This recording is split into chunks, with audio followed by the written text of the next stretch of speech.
Michael, ya estamos listos. Perfecto. Good morning. Buenos días a todos y a todos. I'm Michael Shifter, the president of the Inter-American Dialogue, and it's a great pleasure to welcome you to a very special and timely event. Thanks so much for joining us.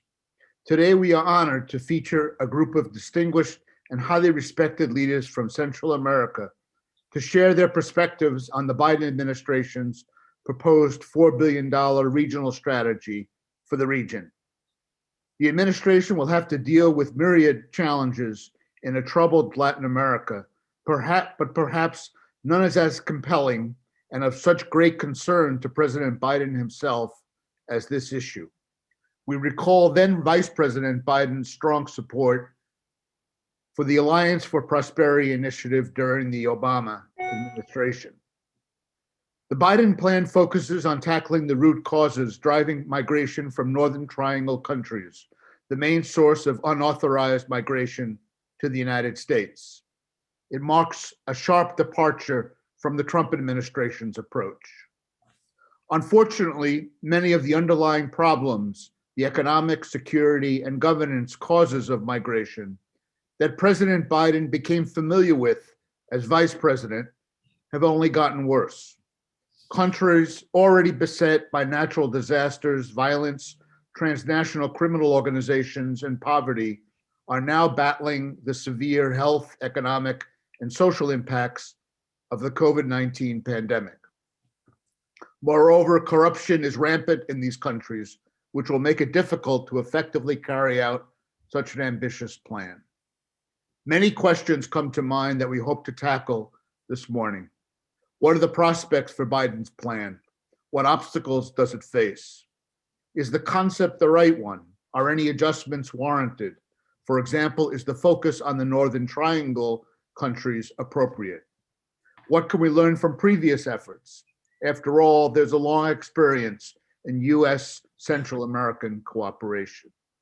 And how can Central Americans take advantage of the window of opportunity represented by the Biden administration approach? Fortunately, we have a superb group who have reviewed the Biden plan and have agreed to share their thoughts on these and other questions. President Laura Chinchilla, former president of Costa Rica and also the Dialogue's co-chair, will first discuss the purpose of this initiative of Central American leaders, all of them concerned about the future of the region and committed to a constructive relationship with the United States. Next, we will move to a panel of other distinguished leaders, all good friends and colleagues who have been involved in various ways in the Dialogue's work on Central America. I will introduce them briefly. Their full bios, which are truly impressive, are available on our website. Eduardo Stein is a former vice president and former minister of foreign affairs of Guatemala. He also is a longstanding member of the Inter-American Dialogue. Cristiana Chamorro is a Nicaraguan journalist and the founder of the Violeta Chamorro Foundation. Maria Eugenia de Avila is the former Minister of Foreign Affairs of El Salvador. And Isabel de San Malo is the former Vice President and former Minister of Foreign Affairs of Panama. So we have really a panel, the Dream Team panel. And we are very pleased that Manuel Orozco will be moderating the panel. Manuel is a leading expert on Central America who directs the Center for Migration and Economic Stabilization at Creative Associates International. And the Dialogue is really thrilled to partner with the center in this event. And this collaboration is very, very important. Manuel, of course, continues to be a senior fellow at the Dialogue. We are delighted that following the panel, Ricardo Zuniga will kick off the discussion with some comments. Ricardo is now senior diplomatic fellow at the Woodrow Wilson Center, and he's had a stellar career in the Foreign Service. Ricardo and some other colleagues produced an excellent report that's very germane to this event. U.S. Foreign Aid to the Northern Triangle, 2014 and 2019, Promoting Success by Learning from the Past, which is focused on developing effective aid frameworks in the coming years. After Ricardo's remarks, we will open it up to your comments and questions directed to our Central American colleagues. We'll get to as many of them as time permits. There is obviously enormous interest, and we've already received many questions from participants, even though our speakers haven't said anything yet. The participants can submit questions using the Q&A feature on Zoom, or on Twitter using our hashtag CAUS partnership, or by emailing meetings@thedialogue.org. Before giving the floor to President Chinchilla, I just want to underscore how fundamental the evolving Central American challenge has been to the dialogue during its nearly 4-decade history. We have continually engaged with Central American political, civil society, academic, and private sector leaders to shape the policy debate, devise consensus approaches, and enhance constructive cooperation with the United States. In that spirit, I want to thank all of our speakers and participants for joining us at this moment of great concern, but also of great possibility. I want to give special thanks as well to Irene Stefania and Gaston Ocampo for their help in organizing this event. And with that, it's a pleasure to turn it over to President Chinchilla. Thank you. Thank you, Mike. Thank you so much for giving us the opportunity to present this initiative with the dialogue. I also want to thank to all of you who are connected today. In this brief introduction, I will explain the objectives and the main recommendations of the document. But first of all, I would like to recognize the valuable inputs provided by the distinguished members and dear friends of this group. Besides the panelists, we also had in the group Fernando Carrera from Guatemala, Gina Caguas from Honduras, Edmundo Jarquin from Nicaragua, and Eduardo Ulibarri from Costa Rica. The essential objective of this document is the identification of critical aspects that can complement and strengthen the effectiveness of the United States policy towards Central America. In doing so, we took into account the so-called Biden plan to build security and prosperity in partnership with the people of Central America, which is materializing in decisions such as the migration reform bill that President Biden recently sent to Congress. We were encouraged by the determination of Biden's administration to strengthen ties with the Central American nations based on a comprehensive and well-balanced vision of the problems that burden those nations. This is an exceptional opportunity which our region must seize. There are basically 4 aspects where we concentrated our recommendations. The first is to go beyond the Northern Triangle. We understand that the United States has an urgency in responding to the serious migration crisis experienced by the 3 countries located in the northern part of the region. But an effective and articulated strategy must look further, considering some of the most pressing challenges shared by all the countries in the region, such as organized crime, climate change, rule of law, and migration. We believe it is inconvenient to isolate the situation of the 3 countries in the north from the rest of the Central American nations. And let me be clear in this point. This is not only about sharing the same problems. It is not only about having access to the cooperation. It is also about being part of the responses, since most of the responses that are needed to be resolved are of a collective nature. The second point is to diversify the channels of dialogue and partnerships. In addition to the necessary relation between authorities, the new administration should encourage dialogue and partnership with non-official actors.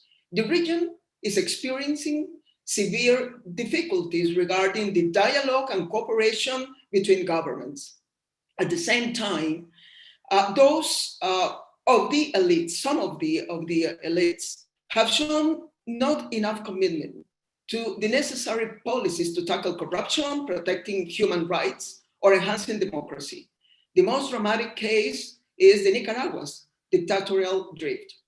Civil society, private sector, local authorities should play an active role in policy making, especially when it came to institutional reform. The third issue is to articulate cooperation and investment efforts with other external partners. Given the enormous needs of our region and the resource constraints of cooperation, we consider it essential that the United States be perceived not only as an actor facilitating cooperation itself, but also as a catalyst for initiatives deriving from bilateral, regional, and multilateral actors. And the fourth issue is to better articulate the components of a development agenda and dare to change some of the policies. Despite the comprehensive perspective with which the Biden administration intends to cooperate with the region, some issues are still missing in the initiatives, at least the ones that have been presented so far. Topics such as economic integration and competitiveness, climate change, education, digital technologies, and innovation, among others, should be part of a broader cooperation strategy. But also, changes are needed concerning some of the policies, especially the war on drugs. A new strategy can be designed based on a recently published report by the Western Hemisphere Drug Policy Commission, which recognizes the collective failure of efforts in controlling drug abuse and trafficking in the hemisphere, a failure that has left a destructive human and institutional toll, especially in Central America. To conclude, we are also fully aware that even the willingness to cooperate with Central America will not be enough if we in the region do not do our job. Our leaders in the public and private sector, along with the civil society, must undertake dependent tasks with responsibility, integrity, and a sense of urgency. These times are ripe for our region's nations to rethink priorities, redesign policies, redefine alliances, improve leadership, and strengthening citizenship. Thank you so much. Many thanks, President Chinchilla. Thanks for getting us off to a wonderful start. Let me turn it over to my colleague, Manuel Orozco. Thank you, Michael, and thank you, President Chinchilla. This is indeed a timely moment. The aggravating situation in Central America and the Biden administration's intention to work in the region are truly intersecting at a turning point where positive initiatives can yield a pathway for change. The laundry list of problems in Central America is unending, unfortunately. At least 1 in 4 people want to migrate to the United States. Nearly 1 million people attempted to get out of Central America in 2019. The culture of violence and insecurity continues prevailing in the region, with at least 12,000 homicides in the entire region. The rule of law ranges from problems of systemic corruption to the criminalization of democracy, as is happening in Nicaragua. Economic growth has plummeted to minus 4% within the context of a highly unequal distribution of income. The majority of people have lost practically 1/4 of their annual income in 2020. And we have the problem of climate change indeed. Interestingly, the only positive macroeconomic indicator that we have seen in 2020 was remittances. They are now 18% of the region's GDP, not of El Salvador, not of Guatemala, but of the 4 countries of Central America combined. They grew significantly to $26 billion last year. And had they not grown, GDP growth will have stalled into -5%. So your recommendations are truly important, timely, and require a discussion, especially on issues of precision and proportionality over some of the points you're making. These are 10 really important points, and they talk about rootedness, for example, an important subject that here in the US government has been brought up in different occasions. And I wanted to ask Eduardo first on perhaps the issue of corruption. What do you propose in the fight against corruption? What solutions and what kind of actors are we talking about should be engaged in this effort? Mayu, you have been tirelessly working on the issue of immigration reform, but also economic reforms in Central America, especially in El Salvador, with partnership from the private sector. What does the region needs different in terms of economic recovery and policy? And what kind of innovations do we need to talk about to tackle inequality among youth, gender, and education? And here I think of the issue of remittances, largest flow of economic growth opportunities for the region.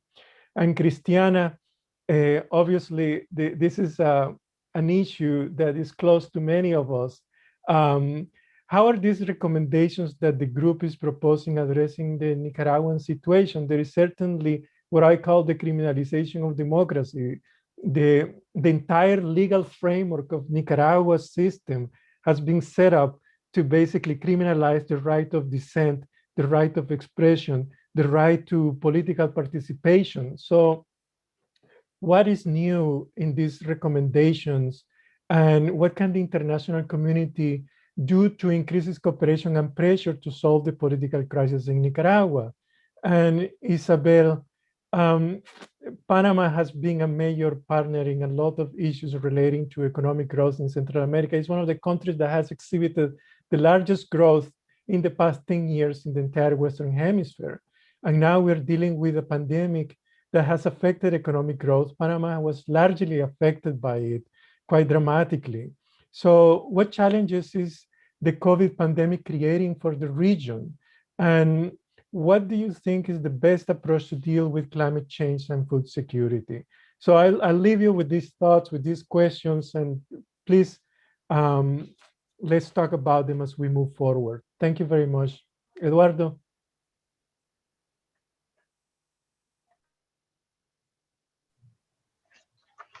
Can you hear me? Yes, we can. Well, to speak about corruption is to speak about one of the ingredients of our history since the Spanish presence. The thing today, though, is that it has been multiplied in so many fronts because of what some of us think is the most complicated, difficult, and challenging problem that Central America faces. Some people think it's a combined immediate challenge of the pandemic and the urgent need to foster and obtain economic recovery. For others, is the combination of age-old unsolved structural problems, beginning with poverty, extreme poverty, and inequality.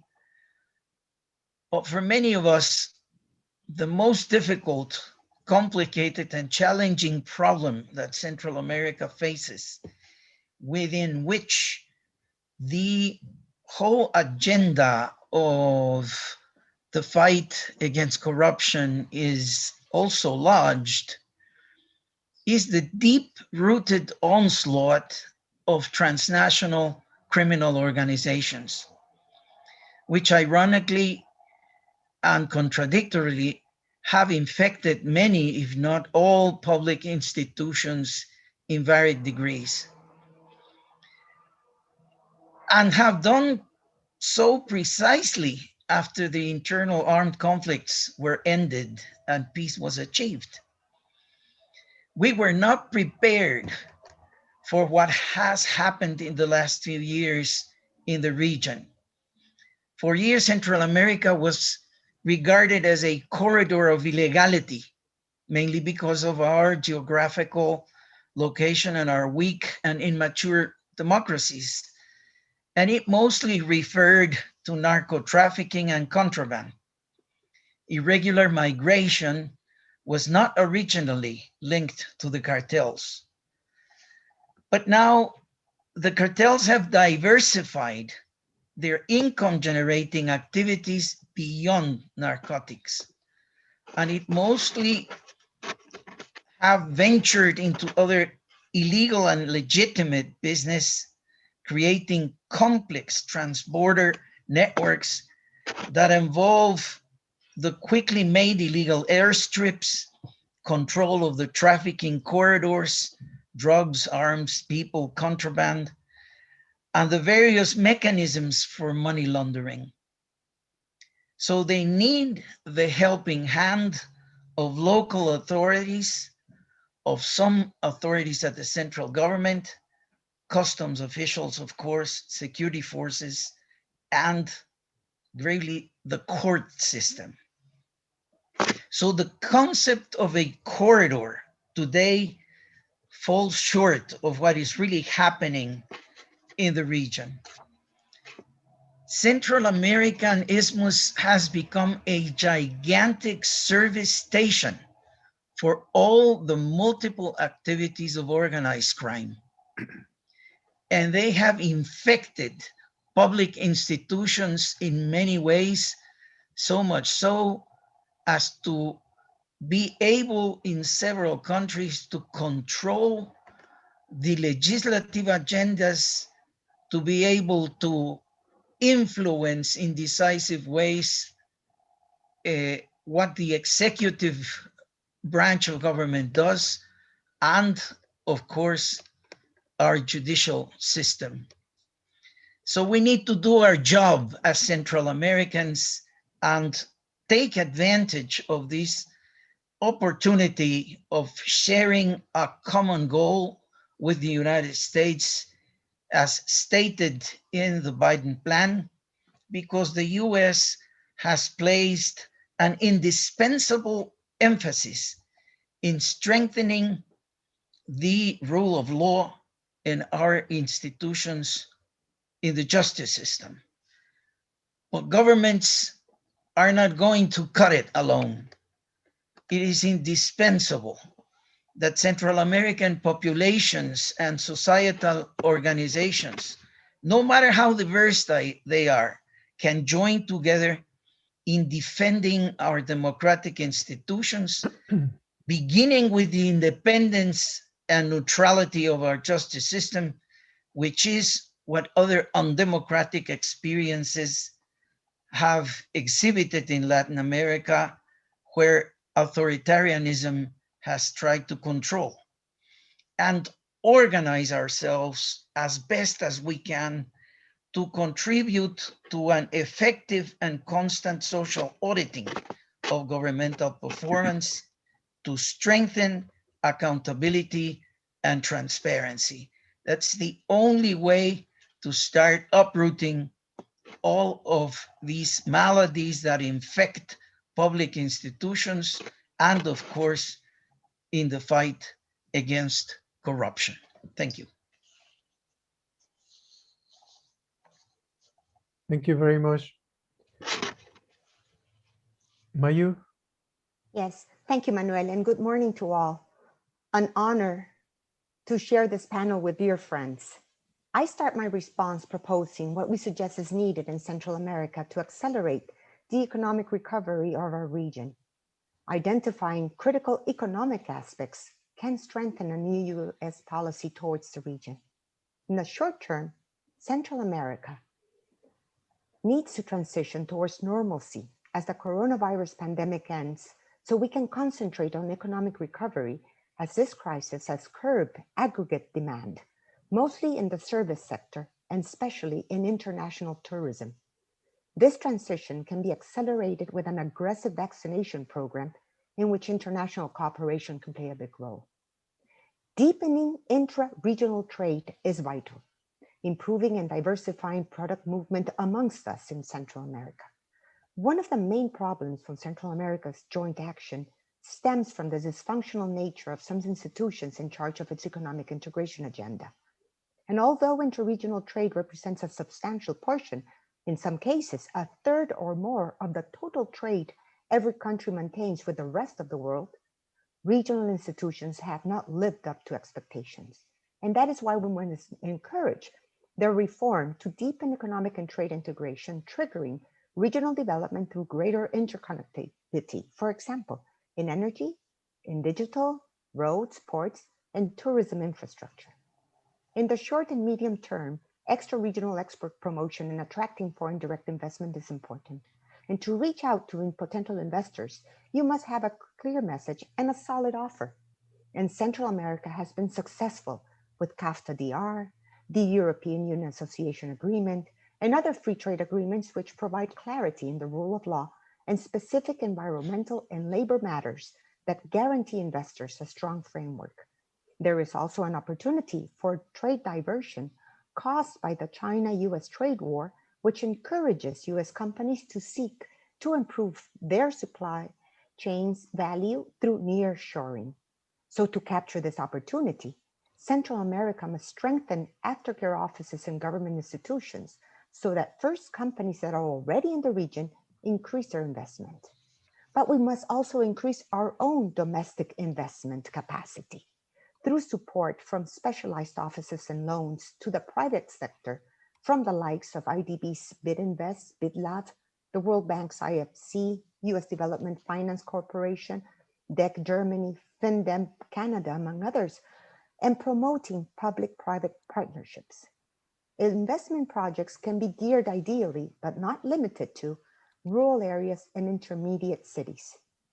In closing, I want to emphasize articulating cooperation and investment efforts with other external partners is vital. The US participates not only as an essential actor facilitating as a catalyst also, so that we can find the historical and significant presence of others who share our own ideas, for example, the European Union and Japan. So managing short-term temporal working visas can complement joint efforts such as this. Thinking beyond cooperation to access the world's most important markets and investment opportunities that are crucial for a region of clear commercial vocation and with great needs to finance the post-pandemic recovery phase in its sustainable development. Now on to your second question regarding, education in vulnerable groups. I must say that what we have to do is think innovatively, and this requires universal access to information technologies need to be widely introduced to strengthen education and innovation, thus combating inequality and exclusion. We must address the technological gap, which is both Wi-Fi and access to devices. We have to introduce, for example, incentives to telecommunication companies so they provide a more appropriate service at lower cost and broader coverage for the base of the pyramid. And while the Biden plan rightly stresses the importance of workplace training, it overlooks education as a structural key factor in fostering greater social mobility, boosting democratic culture, and strengthening human dignity. In schools, we must concentrate on the most vulnerable, which we identify by the rate of desertion, and design teacher programs for effective communication. We need to promote a sense of belonging and of rooting of these younger generations, as President Chinchilla already stressed, because one of the major resources for regional development is the large contingent of young people who will join the labor market in several of our countries over the next decades. It is estimated that adequately harnessing this demographic bonus could provide countries to grow up to 35%. In the medium and long term, we must develop an educational system that links with productive needs. And this can be done. We have examples where high school students are graduating with jobs in El Salvador with certificates in aeronautical mechanics. The Biden plan, likewise, does not contemplate substantially entrepreneurship and innovation as ways to break down the barriers of marginalization and to diversify wealth-generating sectors in the context of an increasingly knowledge-dependent economy. These are factors we also have to mobilize through private investment. And finally, we recommend incorporating the gender dimension and the empowerment of women in all cooperation programs. They should promote mechanisms for women's financial inclusion and gender-focused entrepreneurship. A vital element is the formalization of the economy, recognizing that most informal microenterprises are led by women, and advocating for flexibility-based productivity that the pandemic has positively accelerating. This allows women to work remotely, empowering them, and also understanding that through what we see right now, a content of changing and the paradigm, bringing in entrepreneurship, that family remittances are tied to pure consumption. We must facilitate their productive investment. Thank you, Manuel. Thank you, Mayu. Indeed, you bring up very concrete topics. The aggressive vaccination is definitely an important issue, accompanied with regional integration and risk-sharing mechanisms for investment. And of course, that brings up Eduardo's recommendation of improving the accountability systems in Central America. Thank you very much. Now, Christiana, there is another angle to these problems of economic development, and that's the rule of law itself, beyond corruption. Welcome. Thank you. Hi, everybody. Good to see many friends. In our case, the Ortega dictatorship is offering troubling consequences for this proposal in Central America. His regime is a threat to the security of the American continent. Just some details. In practical terms, we are under a state of siege where waving a Nicaraguan flag on the street will lead you to imprisonment. This state of siege is coupled with an economic crisis of such magnitude that 2 out of 3 young Nicaraguans want to flee the country because they do not see employment or opportunities. In Nicaragua, there are more than 100 political prisoners and hundreds of citizens and their families in a house by prison. Likewise, most national and local opposition leaders suffer the effects of military coercion. This includes journalists, the media in general, and civic society. And more recently, the United Nations Refugee Agency, in its report published last Tuesday, concludes that more than 100,000 displaced Nicaraguan people were forced to flee due to violence and repressions. Most of them are living in Costa Rica and in difficult conditions. And we cannot forget that the Human Rights Commission registered 360 people killed during the 18th insurrection. And now, an approval of combo of law seeks not only to criminalize human rights and all public liberties, they look forward to inhibit opposition leaders in next elections that must be held in November according to the electoral calendar. Ortega is manufacturing a context of elections tailored to him. We all know that the cycle of crisis and repression will only be resolved with free, transparent, and supervised elections. There can be no democratic elections without electoral reforms and a strict national and international supervision. There is currently no direct or indirect dialogue on electoral reforms, despite multiple requests, including one by the OAS General Assembly in October 2020. And until now, the government has indicated that there will be reforms in May, a date set by the OAS, but with no clear signs of fulfilling its promise yet. And while pressure continues locally and internationally for free elections, there are still some steps that we, the opposition, must overcome to be able to rescue the Nicaraguan of all. This is national opposition unity. A process of organizing and unifying the opposition is in progress from some civic initiatives. But what can the international community and the United States do in this context? The struggle of Nicaragua cannot be isolated from the implications to the region and must be addressed in the context of the sustainable regional development model that this group is proposing today. The Cuban, Nicaraguan, and Venezuela axis is at the core of the instability in the region, and it should be seen as such with existing close ties with Russia and China. And Nicaragua is right in the center of the region that is vulnerable in many other ways. So a strong advocacy for democracy and a long-term stability dealing with the overall international threat at once should be important. And in the specific case of Nicaragua, the OAS stand is the right message to support as a baseline.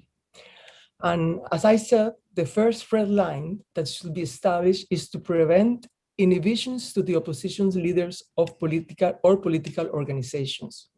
In this context, we Nicaraguans welcome the recent statements of the Secretary of State for the Biden administration because it demonstrates his commitment to supporting the Nicaraguan people and their demand for democracy. It reflects the beginning of a new era in relation between USA and Central America. I think the approach of promoting civil society to strengthen respect for human rights is correct, and development aid must begin to think about considering indicators of compliance in relation with human rights and democracy.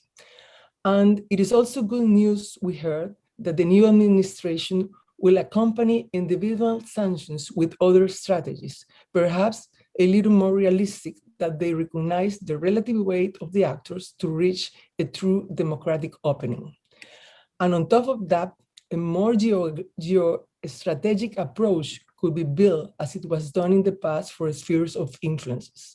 It is necessary to rebuild the modernization of Central America based on the strengths of civil society and business organizations in order to develop a sustainable economy, regional development with education and training, which allows new opportunities for young people to stay in the region. We want to be seen from outside as a single bloc that can and must succeed by overcoming our challenge with joint projects and solid integration. This is how we see ourselves, and this is how we want the American to see us.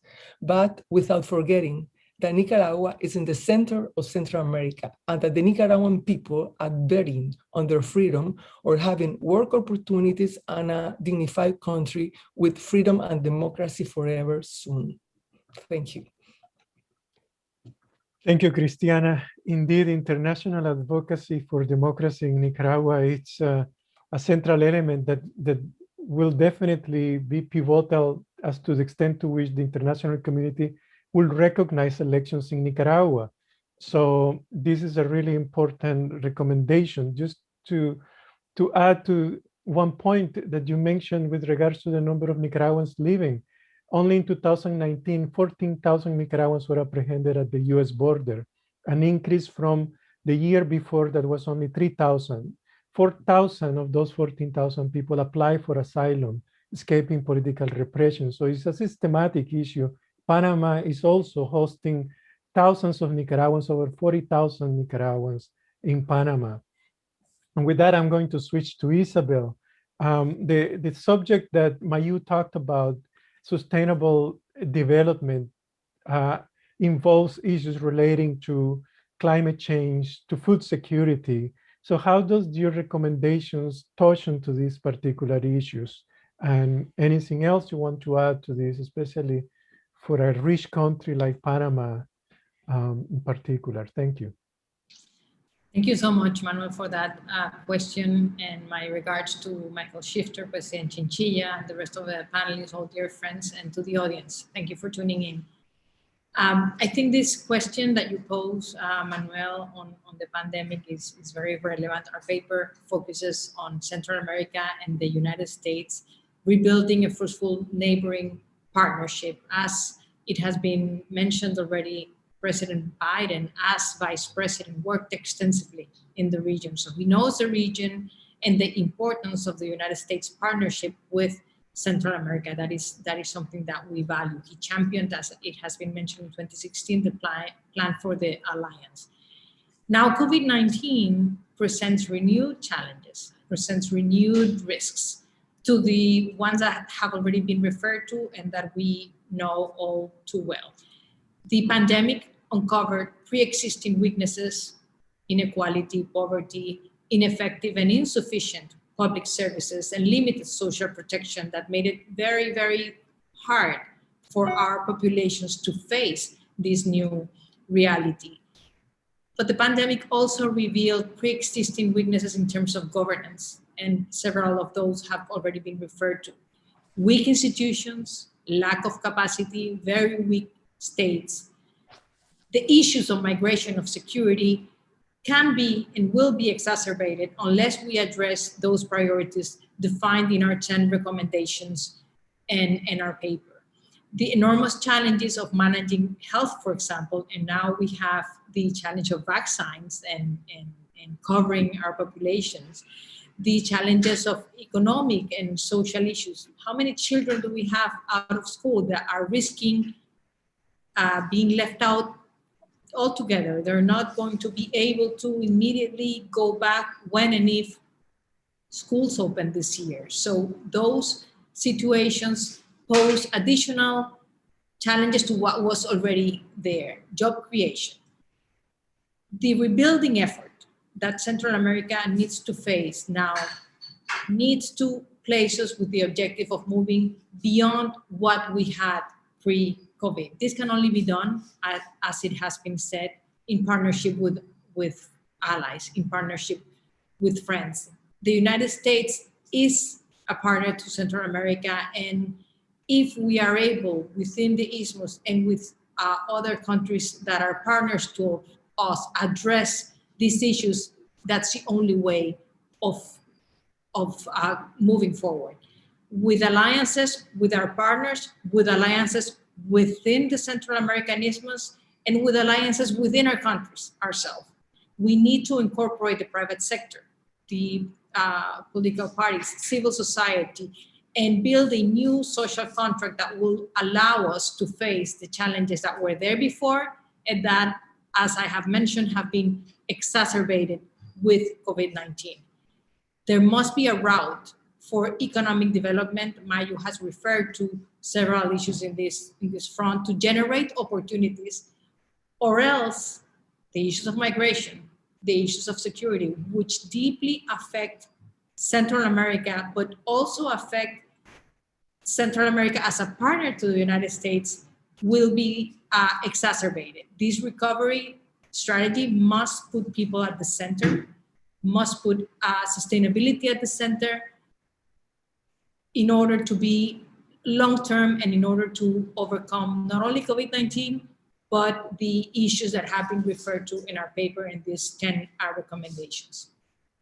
We have identified 10 recommendations. I would like to quickly refer to 3 of those, which are particularly relevant in my view regarding the pandemic challenges. Number 1, consider Central America as a whole. We need to work as a region in order to overcome those challenges as a region. Number 2, reforming regional instruments. Central America has many treaties, free trade treaties, and institutions that are not working. We need to support these regional instruments in order to overcome the challenges that we're facing. And then I do not want to leave out gender.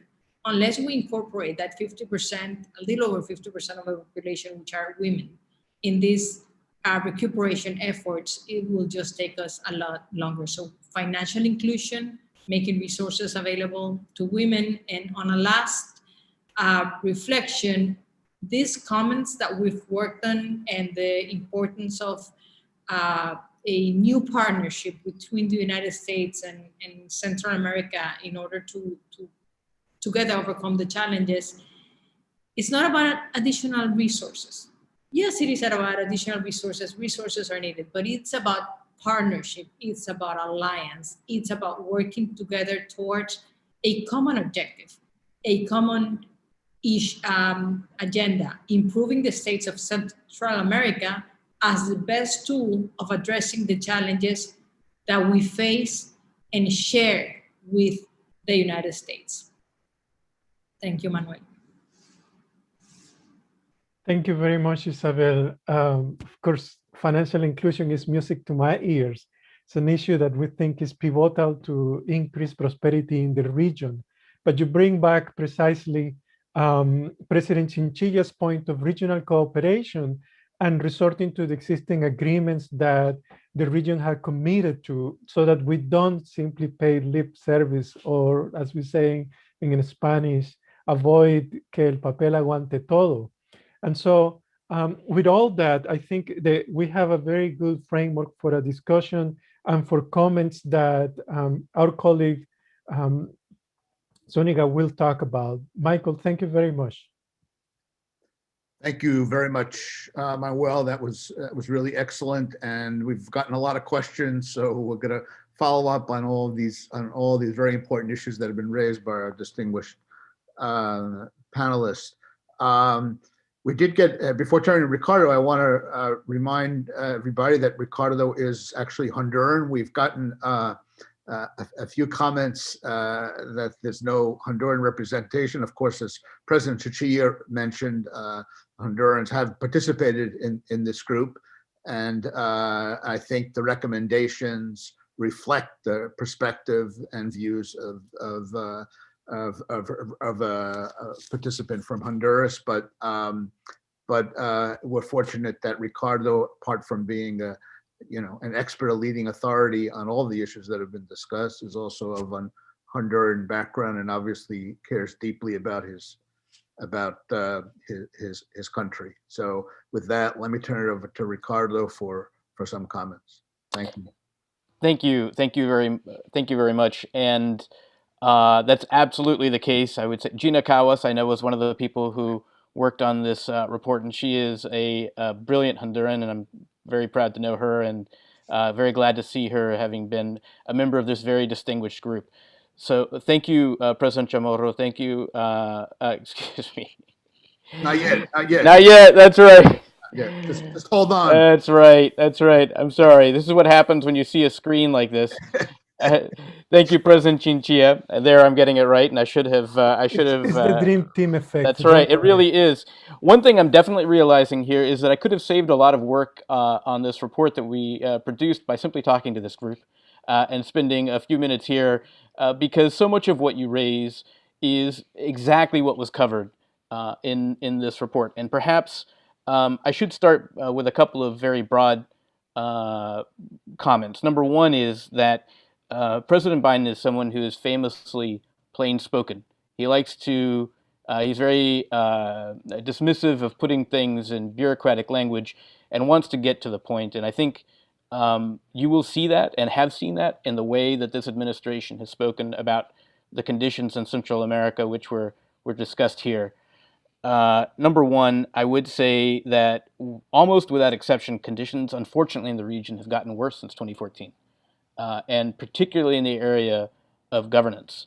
I think that there have been some gains. When you look across the region, statistically, the number of homicides have gone down, and yet, at least in real terms, these remain, unfortunately, in many cases, extremely violent countries in the global context. And so, therefore, that's one reason why I think the Biden administration is going to be very focused. Having seen what they saw very closely in 2014 during the Obama administration in 2015 and developed a plan to contend with, they see that, in fact, there's been backsliding in many cases. And unfortunately, this is very evident, especially in the area of governance, where we see trends towards authoritarianism and state capture in too many cases. And there were multiple references to it here. Cristiana mentioned the situation in Nicaragua, which is absolutely emblematic of perhaps one of the worst challenges that we've seen in recent years to our joint commitment to defend and promote democracy under the Inter-American Democratic Charter. That is a very good reason to include Nicaragua as part of a whole. I think I can say two important things in reaction to this paper and to the remarks this morning. The first is that there is, I think, a very clear understanding of the need to work with Central America as a whole among the people who work. both in the development and the governance and policy side. The focus, as was noted, on Guatemala, Honduras, El Salvador was important not only for the reasons related to migration, but because the social conditions and political conditions in those three countries had deteriorated to a point where they were dramatically impacting the United States in the form, most notably, of mass migration. Manuel noted, excuse me, that hundreds of thousands, up to nearly 1 million people have been moving through the region. Of course, it's not just the United States. It's obviously Mexico, and it's obviously Costa Rica and Panama that have been impacted as well. So what we're talking about in this era of mass social movement in the literal sense, migration and refugee movements and other movements of people displaced by various factors. Central America is one of the most dramatically affected regions in the world. And of course, it is a combination of factors. Also, I think that several of the presentations noted the need to include, to amplify, to broaden what is included in the plan presented by the administration initially. I think there is also, I would draw attention to a couple of elements in remarks and statements that have already been issued by the administration, including in the president's executive order related to migration, which is this focus on civil society. Civil society interpreted broadly. All the elements of civil society being, I would say, favored interlocutors in the view of the administration in developing and implementing its policies in the region, whether it is related to migration or development or to governance issues. There is a determination to engage, and I've already heard from colleagues that as they're developing their plans for President Biden's strategy in Central America, they intend, excuse me, they intend to consult very widely. This event here and the remarks shared here are part of that consultation, I am sure. And I know that you would have very open doors as a group to presenting ideas as these plans develop, both at the national level and here in Washington. There are a couple of other items I wanted to focus on. One is that on the matter of transnational organized crime, that is certainly, I think, a very significant factor. And one of the things that we looked at in this report that we prepared for the Wilson Center was trying to weigh the relative importance of one line of action by U.S. policy and versus another. Of course, they're deeply intertwined. But what we came back to time and again was that this issue of core capacity of governments to, and commitments of political actors to transparency and to deliver the public goods that they are responsible for, that is the core issue. If you cannot attend to that, if we cannot have governments that function, that defend democratic institutions, that treat their citizens with civility and the other actors with civility, and that are determined and committed to combating corruption at all levels, if you don't resolve that, we are going to be back in this space for a very long time. And the important thing for the United States, and this is why the dedication of time and effort, these are not small countries anymore. They may be on a map. It's 32 million people just in Honduras, Honduras, El Salvador, and Guatemala. And if a significant percentage wishes to move, that is going to have major implications for the United States, for Mexico, and for other countries in the region. And the same is true in the case of Nicaragua. If the situation in Nicaragua is not resolved and it remains a source of not just migrant flows, but instability, then that is going to have implications for the rest of the region as well. There are a couple of fine points that I wanted to add on here, and then I will wrap up, and so we can move on to what I'm sure will be an excellent discussion. I really appreciated the points on the importance of demographics and the opportunities that could present. One thing that we really have not talked about enough today is that there are significant opportunities in Central America. There is a reason for instance, that why China is interested in developing the relations in Central America. They see an opportunity as a global logistics hub, as part of this greater system that exists in between from the isthmus to the Canadian border, from the perspective of the United States. This also brings up questions about labor mobility within Central America, and questions about use of available human resources within Central America. I think that's an important piece. The question of formalization, and particularly the role of small and medium enterprises and increasing access for them to participate fully in the economy, where so many people are employed, where so much of the productive capacity rests, and creating spaces. I mean, I think that's very directly linked to questions of digital transparency and governance, of course, and integration of this entire productive capacity into the whole. I think is something that is an important balance for the distortionary effects of positive in some sense, but distortionary effects of remittances as well. Making full use of all available resources is a key issue there.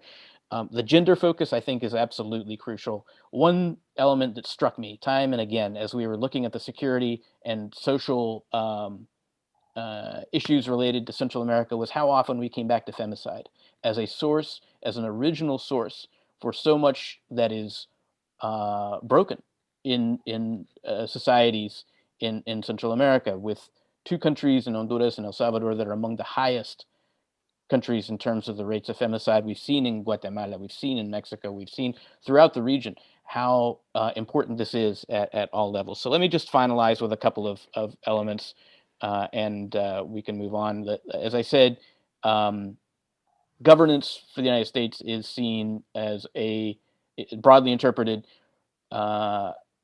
requires allies, as was mentioned just a moment ago.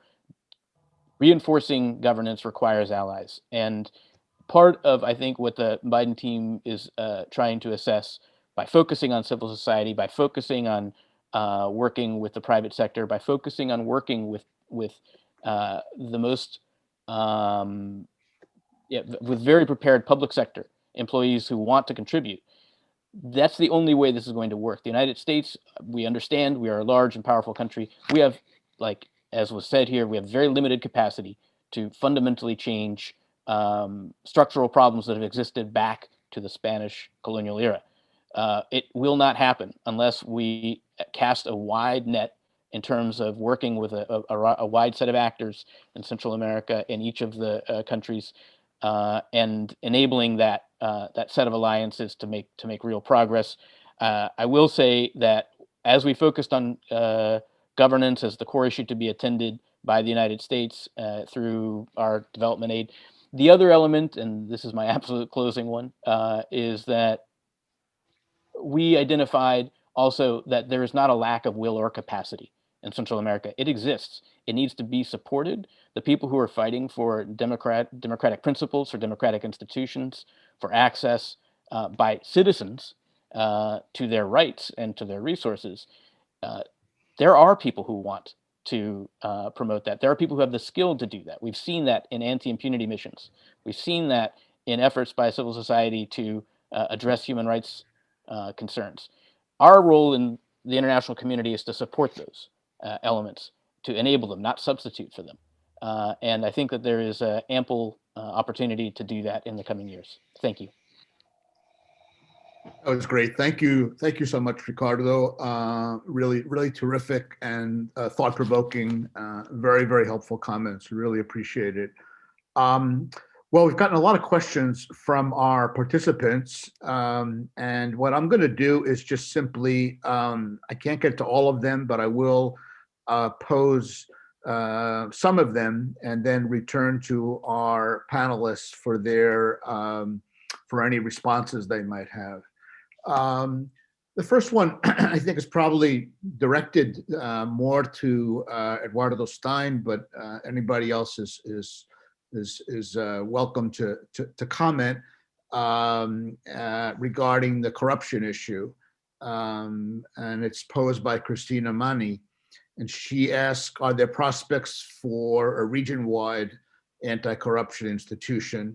that could mirror to some extent what CSIC did in Guatemala, but on a regional scale. It would be interesting to know thoughts of all the participants about this idea of a region-wide anti-corruption organization. Really directed to more to Christiana,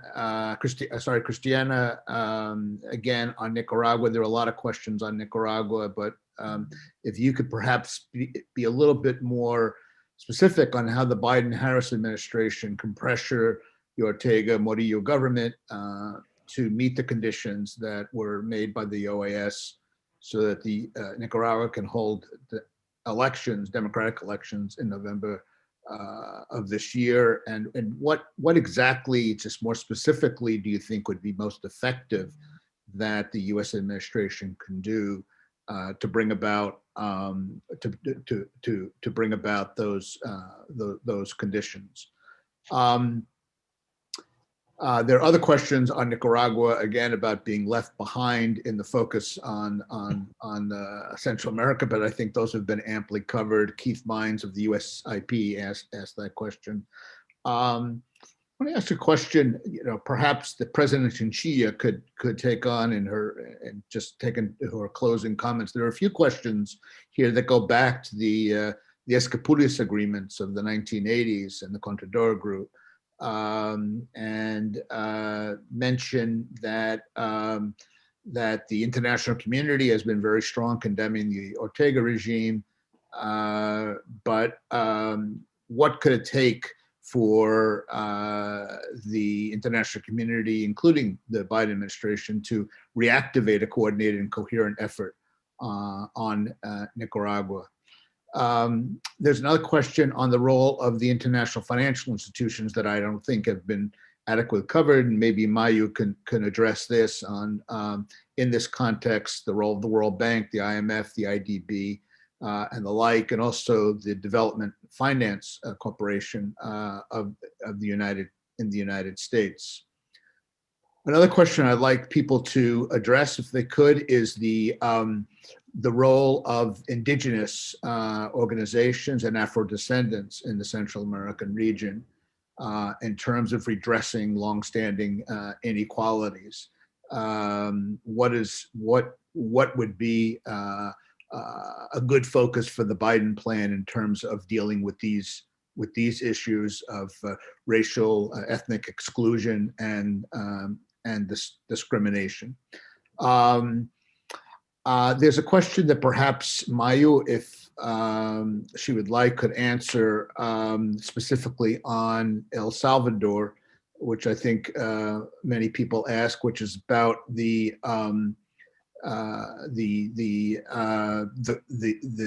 truces that have been reached between the government and the gangs, the Maras, the MS-13 and the like.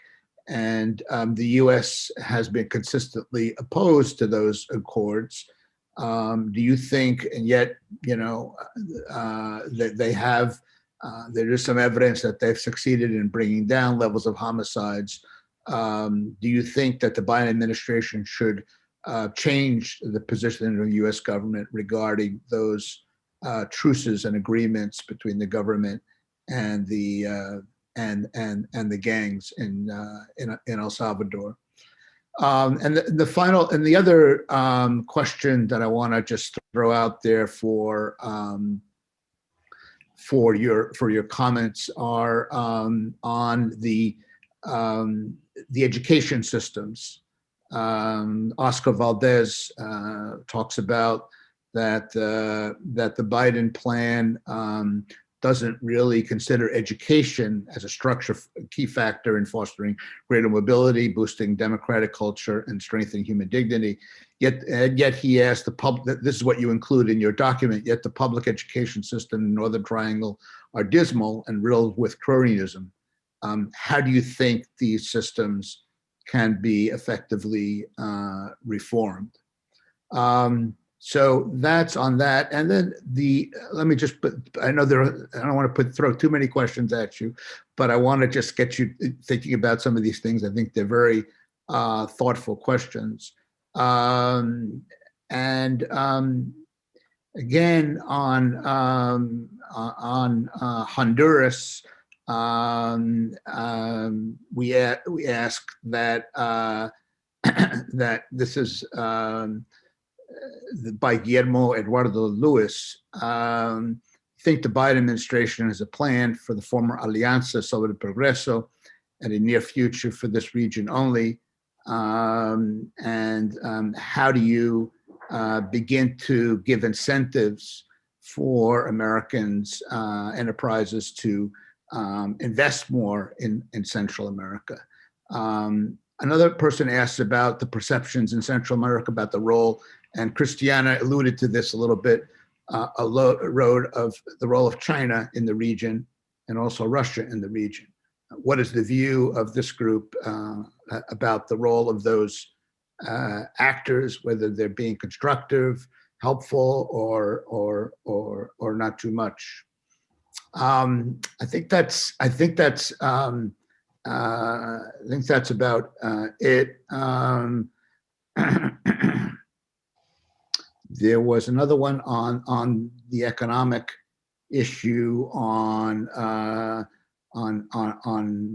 agriculture, and is there enough attention in the Biden plan on stimulating agricultural development in the region? And again, are there ways to, this is the question by Lloyd Day, he's from the Inter-American Institute for Cooperation on Agriculture. He asks, how can we ensure that the agricultural sector becomes a priority for aid in the region, as investment in the sector is vital for economic development, food security, mitigating impacts on the environment, and empowering youth and women? Mayu touched on this issue in her comments, but might want to elaborate in response to that question. So I think we have a lot of good questions from our participants. There's a lot more that we can go to, but why don't I leave it there and turn to all of you for your responses. And why don't we go in perhaps in reverse order and start with Isabel, and then go to Mayu, Christiana, and then finish with Eduardo. Isabel? Thank you, Michael, and thanks. I want to thank the audience for those fantastic questions. There are so many things I'd like to refer to, but let me start by the reference you've made to Esquipulas, Contadora, and efforts that the region did many years ago when there was war and we were working on peace agreements. And the reality is that that situation gathered a lot of attention from the international community, gathered together our region to overcome that situation. As peace was recuperated and the peace agreements were reached, one gets the feeling that the region has been left alone because the major obstacle was overcome. But that is not true. We see what's happening in Nicaragua that Christiana has referred to so specifically, and the risks and the problems to recuperate democracy. But is there today as much suffering in Central America as there was when we had not achieved peace? I would argue that there is a lot of suffering. When we look at the numbers of poverty, of lack of social services, of inequality, we do see a lot of suffering, but perhaps for some reason that is not so evident to the international community and to our own leadership as war was.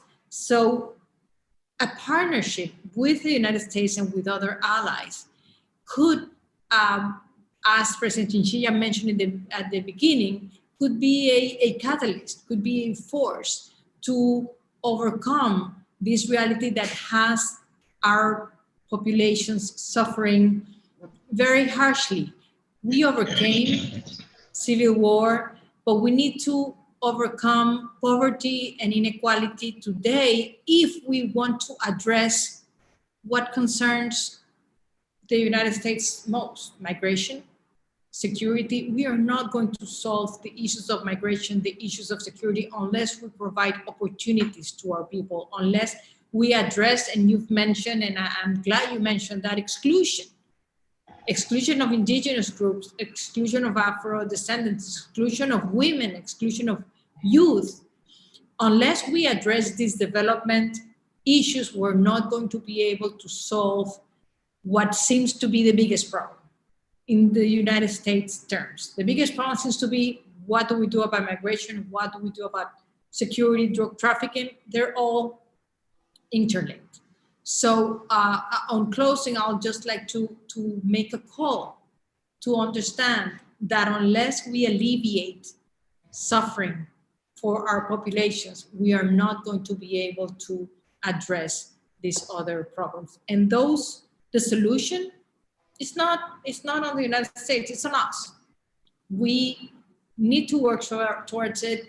We have leadership concerned and working, but partnership with other allies, such as the United States, could really strengthen the effort and could make it happen faster. Regarding, on a last point, regarding the presence of other countries with interest in the region, you've mentioned China and others. Central America cannot be in the middle of a geopolitical struggle. There is nothing to be gained from that. We need partners to overcome the obstacles that we face. And we need to be clever about how we interact with those partners. I would like to take this opportunity to invite US private sector to come to the region, to be present, to bring financial possibilities.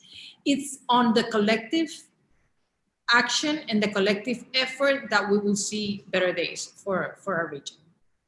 Wonderful. Thank you so much, Isabel. Mayu?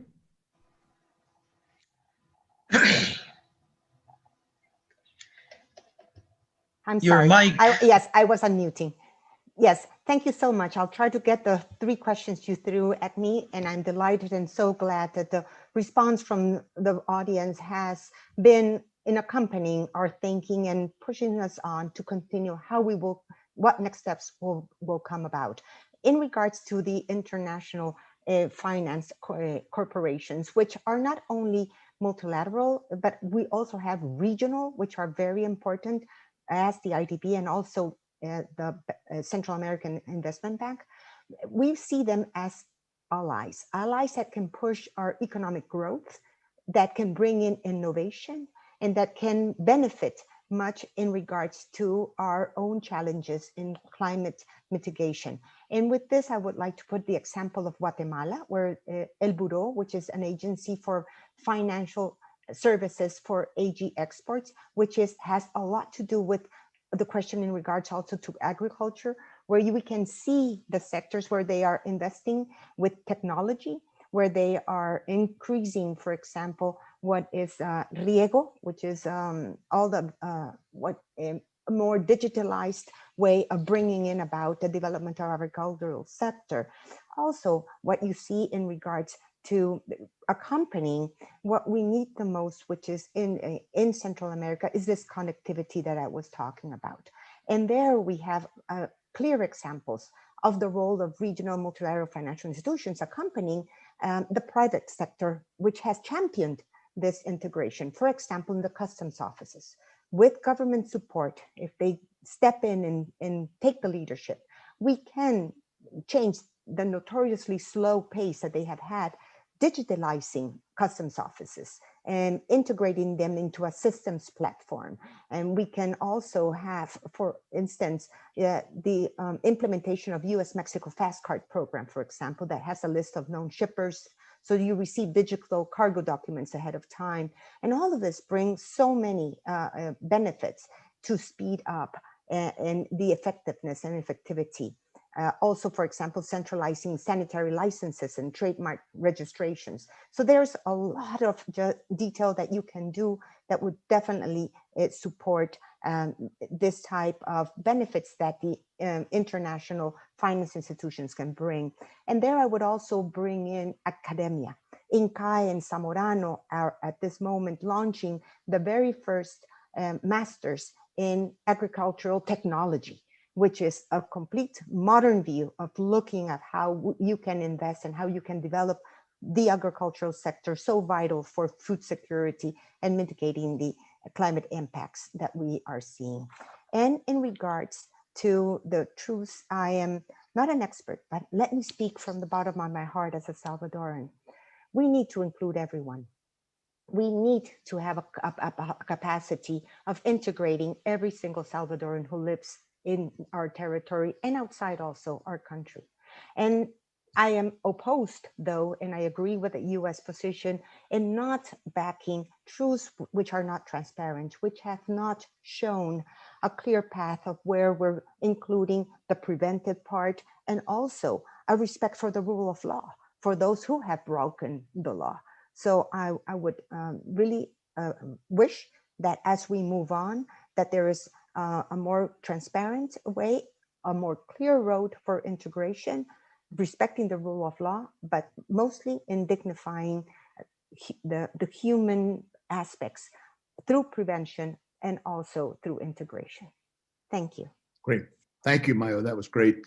Christiana, you're on mute. Yeah. Yes, I will answer the two questions at once. First, what can the USA do to help Nicaragua to restore democracy? I think right now, first, activate all multilateralism forums, but second, send a high-level mission from the administration to negotiate with Ortega and to understand what Ortega needs in this moment. This mission should be accompanied by the OES to restart the different conversations that they have in the past. I think that if this new era, if it doesn't take advantage of this situation, of this first moment, China and Russia will take place on the region and will threaten more Central America and Latin America in general. So that's my recommendation, because I think that we are in a time before May that the administration comes to Nicaragua and talk to Ortega and start deep negotiations in terms to restore democracy. Great. Thank you. Thank you very much, Christiana. Eduardo Stein. As President Christiana said, there are undoubtedly communicating threads throughout different areas of concern. I'm very glad that the inclusion of academic institutions was mentioned. And I am going to refer almost by telegram to some of the issues to land on the big question, which has produced so many hearsay, so many chismes, as we say, of a regional or region-wide anti-corruption organization. So to begin with, one of the areas that is crucial for the region to take care of collectively is the management of water sources. This is indispensable for fostering agriculture that is related to so many other areas, even in strict job producing options. Regarding education systems, one of the most complex issues that every new government faces are the teachers' unions, which over the years have unfortunately become, in fact, the source of cronyism.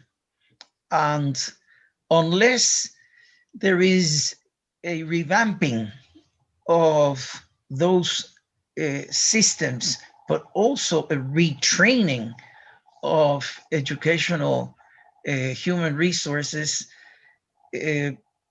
Governments are going to be yielding to the pressures of these teachers' unions who can, in a matter of hours, put several thousand people on the streets. Regarding the role of indigenous organizations, it affects in a very disparate way the different Central American countries. 40 years ago, when we were practically on the verge of a regional war, some of the issues of these indigenous communities came to the fore, and we tried from a financial support of the European Union then to devise a way in which the different indigenous or all of the Central American countries could come together and jointly devise policy proposals. We have indeed progressed, but very little and very slowly after the peace accords. So there needs to be a wider recognition and wider spaces for participation of indigenous communities.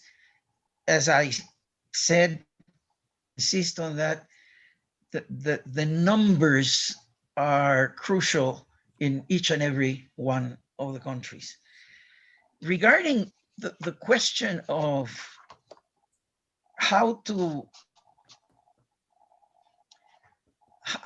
deal with this idea or proposal of a region-wide anti-corruption organization, similar to what CICIG accounted for in Guatemala or MAXI in Honduras, they were two somewhat different approaches and experiments of sorts.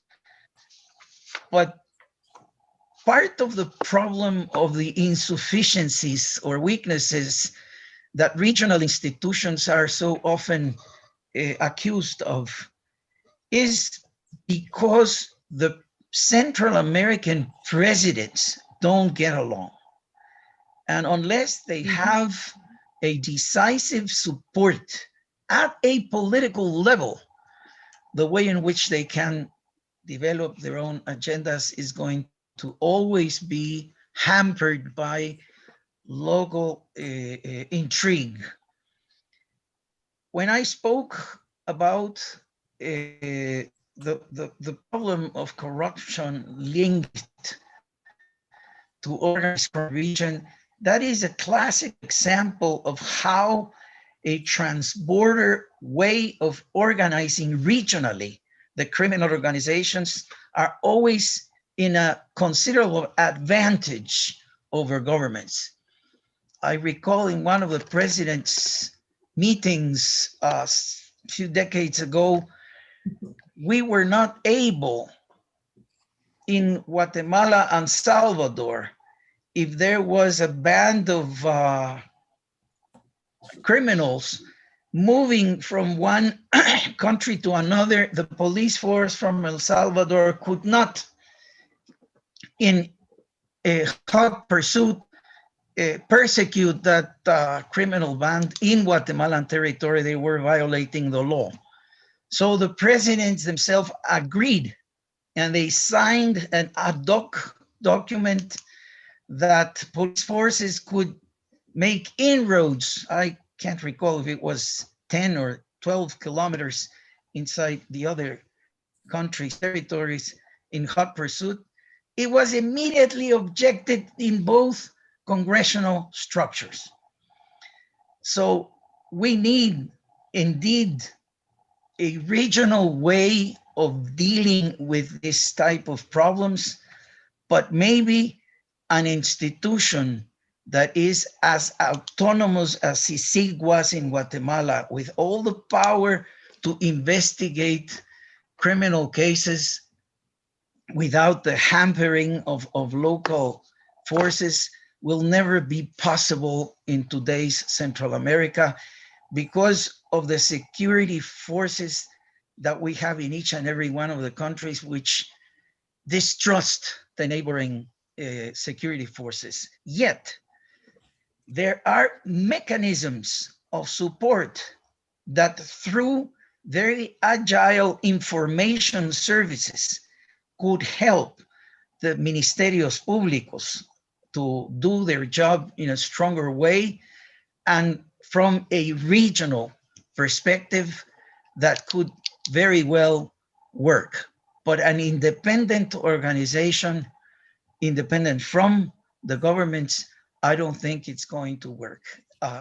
Support system will. Great. Thank you, Eduardo, for that thoughtful response.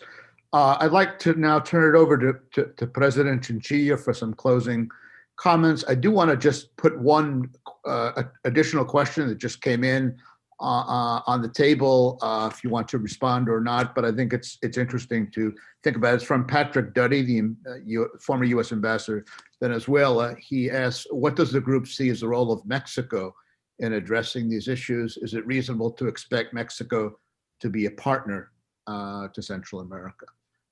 Just want to throw that out there because I think it is an important factor that I don't think has been covered so far. But with that, let me turn it over to President Chinchilla for some final reflections.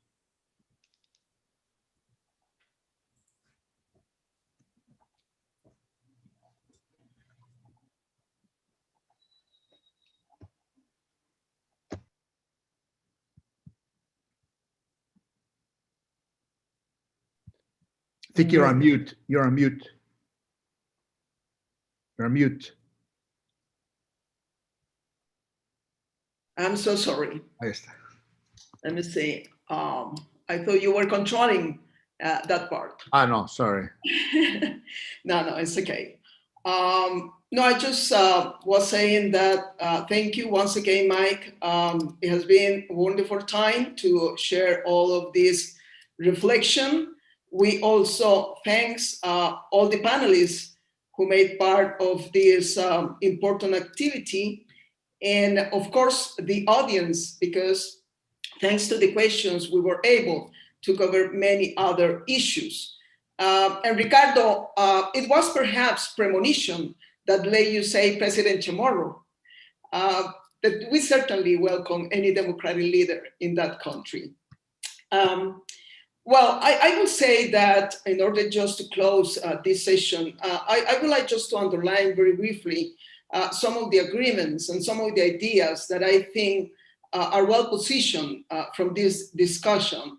The first is the acknowledgement of the strategic and geopolitical value that Central America as a region, and not only the Northern Triangle, has for the United States, as well as the indisputable dependence of our countries to the United States in practically all fields of the development agenda. This is why we celebrate the attitude of the new administration.